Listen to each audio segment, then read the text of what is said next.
YouTube today. Don't even know where I'm at. Psychic Soul Senses here. Today, I'm going to practice my video making skills. I've been practicing. And I want to talk about something that's close to the heart. And I'm going to read you guys an article about methamphetamines and the effects it has on people and psychosis, because that's what I'm dealing with in my family. I have someone I love a whole lot that's very close to me, was very close to me. Now, she thinks she's a Russian agent working with her dead dad. So, I'm not going to name any names. I'll leave the person out. However, this is something I would like to talk about. The stats in our area, methamphetamine drug use, fentanyl abuse, drug use, that stuff's real high in this area, and overdoses are real high as well. And this area is bad with it. And I've talked to you guys a little bit about how the neurosensors aren't developed enough. Your frontal cortex isn't developed until you're 25, and so your neurosensors aren't completely developed until 28. And then you take drugs at a young age, you rewire those sensors, and then things are messed up for quite a while. You can rewire your brain, and things like that. But psychosis is definitely a real thing, and our rehabs in our area are just not trained to handle psychosis. It's a horrible disease. Unfortunately, psychiatrists and doctors explain it to the patients like it's a disease, and so they begin to believe it's a lifetime disease, something they can't get rid of, when that in fact is not true. Your brain can be healed. Mental illnesses are not meant to wear for a lifetime death sentence or a life sentence. So, anyways, I hope you enjoy this video. Hello, everyone. Okay. Windward Way. What is meth-induced psychosis and how do you treat it? This is an ad for rehab. But it does have a lot of information in it. Let me get my screen brighter. It does explain a lot of stuff. And it's got the little chat down here. So if anybody wants to check this out, I don't think they work in our area, but I am going to say that our area, Lawrence County, Ironton, Ohio, you do need to get more educated on the psychosis part. You need to get more qualified psychiatrists. Okay. The regular drug rehab stuff you've been studying before just ain't cutting it. So, meth. Crystal meth, crank, Tina, and a number of other names are all used to refer to methamphetamine, a stimulant drug. Methamphetamine impacts the central nervous system, producing euphoric sensations and increasing energy in those who take it. Typically, meth comes in a white powder with no smell, a bitter taste. However, meth can also be found in a crystallized form or as a pill. No matter what you call it or how you take it, one thing is certain: methamphetamine is dangerous and meth addictions are serious. When taking meth, a variety of side effects can ensue, including meth-induced psychosis. Meth psychosis can consist of hallucinations, delusions, and other symptoms. By the way, I was reading earlier in another place that methamphetamine, there's a list of drugs that can cause hallucinations and psychosis, but methamphetamine is one of the highest. It's at the top, like top 2 and it can cause a permanent state of psychosis. Methamphetamines can. So it is the most dangerous. The reason I'm talking about this is when I was dealing with this subject in rehabs, my children, their psychiatrists said that this psychosis thing was a big thing that they had an issue with. That's why I'm talking about it too. So in this article, we'll explain what happens after taking meth, provide guidance on the treatment options, programs available. Oh, we don't need to hear that. What is methamphetamine? The parent drug of methamphetamine is amphetamine. Amphetamine is a synthetic drug created in 1887 by researchers at the University of Berlin. However, amphetamines weren't used clinically until researchers in the United States resynthesized them in the 1920s. Since then, amphetamines have been used in treatment of colds, asthma, allergies, because they function as a decongestant, and they do. However, here's the thing.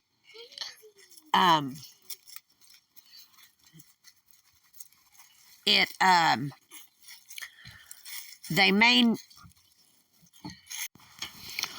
Okay, sorry about that. I was kind of interrupted, and I didn't want to be interrupted.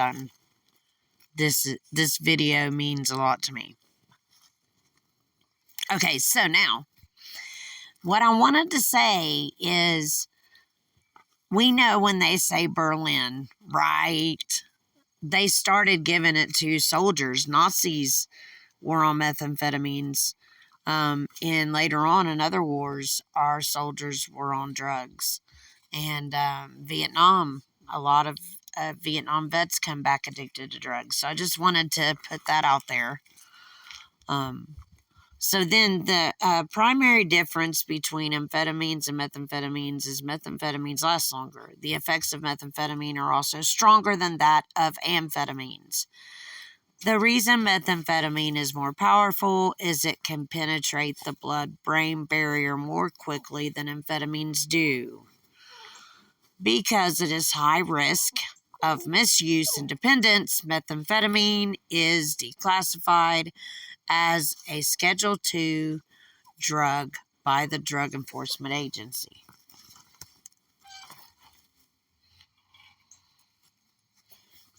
You stop it too. Sorry, I forgot. My dogs are acting crazy. So they're classified as a Schedule II. That's what kills me too. They make it because that's what Ritalin is, So I had a friend. She was like, "So if you can get meth on the street, can your doctor prescribe me meth?" And I was like, "Yeah." In different drug names or pill names, brand names, whatever. And see, that's why drugs are illegal to us. So they can make money on them. That's all it is. That is all it is. They want the money. We're not allowed to make money, but it's our land. I mean, we are God-given the right to grow and produce, and we're supposed to be able to have access to it, and we buy property. Anyways, the American dream is shot. That's all I gotta say about that. So, how does meth impact the brain? The chemical makeup of methamphetamines is N-methyl 1 phenylpropan 2 amine 2. It's weird names. One thing that makes meth so dangerous is that it is often manufactured in illegal home-based labs. It can also be made in other countries and imported into the United States illegally. Street methamphetamine poses a higher risk because that's when they start putting like fentanyl, like, the cop that got arrested in Ironton had fentanyl and meth on him because they mixed it. Just saying. They put it in weed on the streets, too. That's why it's good to go to a dispensary if you're going to be smoking, because that way, you know, it's tested there. Before it gets in, it's tested. So you got that.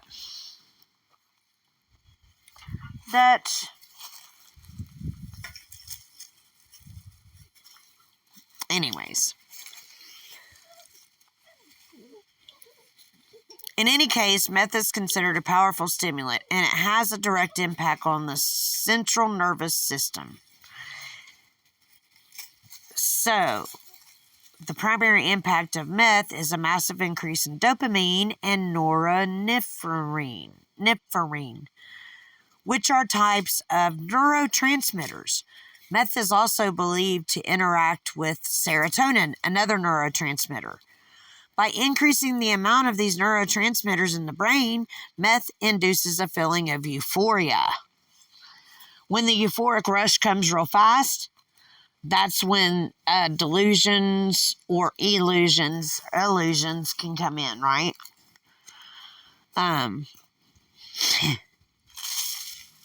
Oh, wait a minute.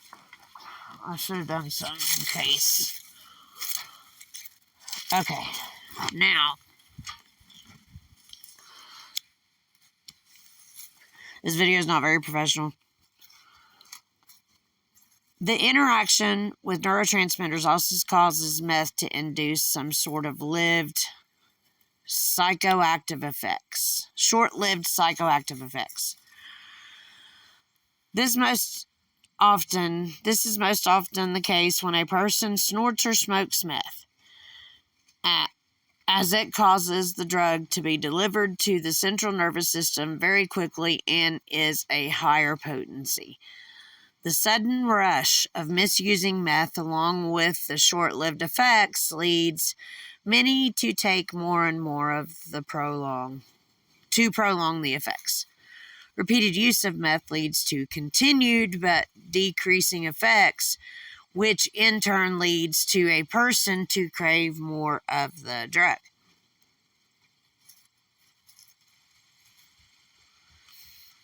Most often, people think of visual delusions when they imagine a hallucination, but hallucinations can involve any of the senses. Methamphetamine abuse is also known to lead to meth psychosis, but the intensity of the psychosis will vary depending on many factors. This psychosis is characterized by a mental state where the person loses contact with reality. So, basically, a lot of it has to do with your mental state as well. Meth hallucinations include visual hallucinations, which means a person will see things that are not there. The hallucinations can involve objects, people, animals, or a combination thereof. Auditory hallucinations, which lead a person to believe they're hearing things that are not there. Hearing voices that don't exist is a common example, but it can also be music or any other sound. Now, see, don't get me wrong. I believe that people in this world have enough gifts to be able to do some of these things. But I also believe they're not on methamphetamines when these things happen. A natural gift will come through without the use of a drug, is what I mean. We don't count because there's proof in the Bible that Jesus was talking about cannabis when he was talking about a plant. And when they translated the word, they mistaked it for something else that's real similar. I'll do another video on that later. It's totally different.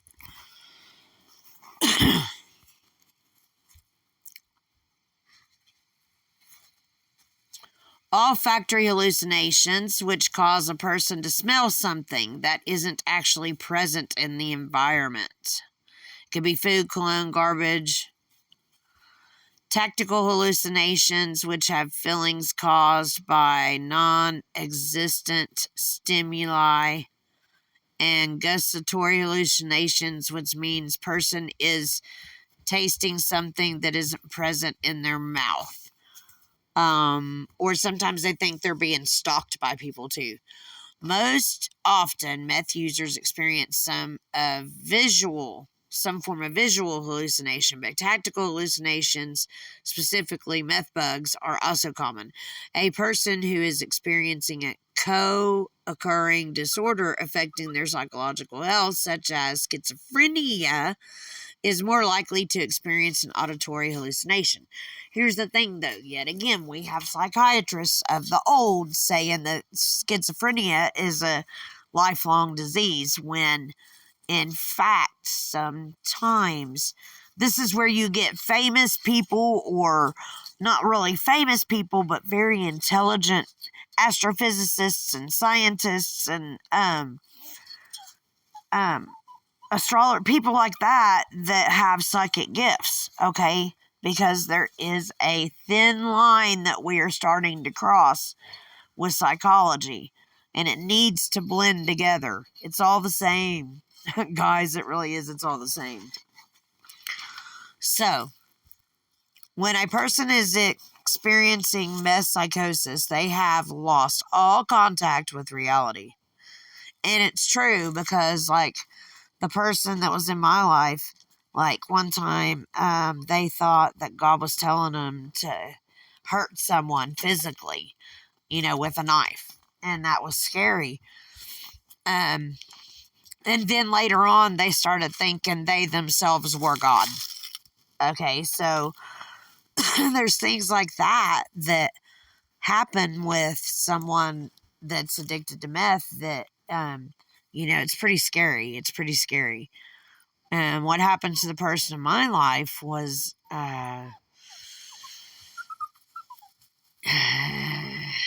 it was overdose. See, I don't want to say a whole lot, because I really don't want everybody going and, people, I don't know. I'm not going to give enough information for it, so it'll be fine. So meth-induced delusions. Not only can meth-induced delusions or hallucinations, but another part of meth-induced psychosis is delusions. Delusions are defined as fixed, rigid beliefs that a person believes are real, but aren't supported by fact. Meth delusions can vary greatly, but paranoid delusions are at the top of the list. Paranoid delusions occur when a person believes some entity, person, or organization is trying to harm them. That person always thinks that. Always.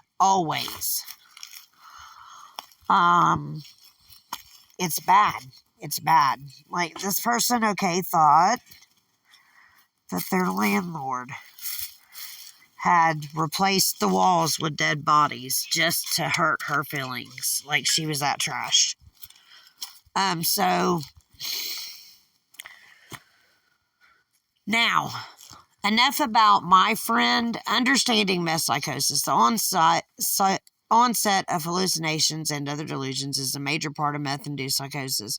At first, meth psychosis may come and go, and the person may maintain some contact with the reality around them, allowing them to apply some judgment to hallucinations they're experiencing and dismiss some of them rationally. However, a full psychotic break is likely with time.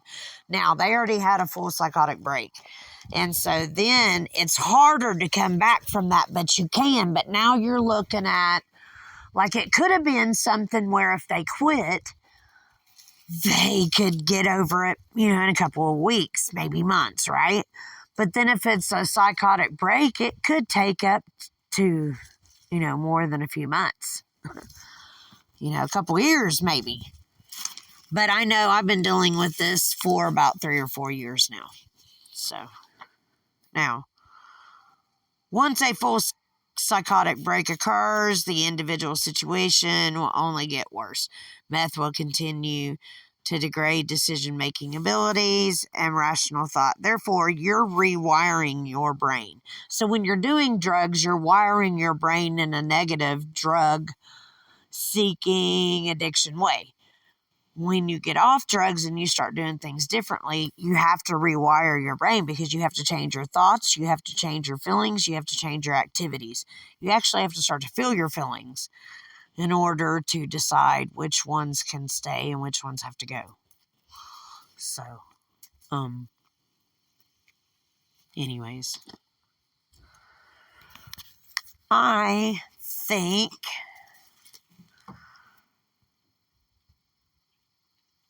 common risk factor include a prior diagnosis of mental health disorder. She was always depressed. Always thought everybody was trying to screw her over or hurt her. She was always trying to take people down. She was always a mess, paranoid. She was a paranoid schizophrenic. Anyways, but it got worse. And she could have actually got past all that if she wouldn't have started using methamphetamines. So let's go to look up something. Let me see.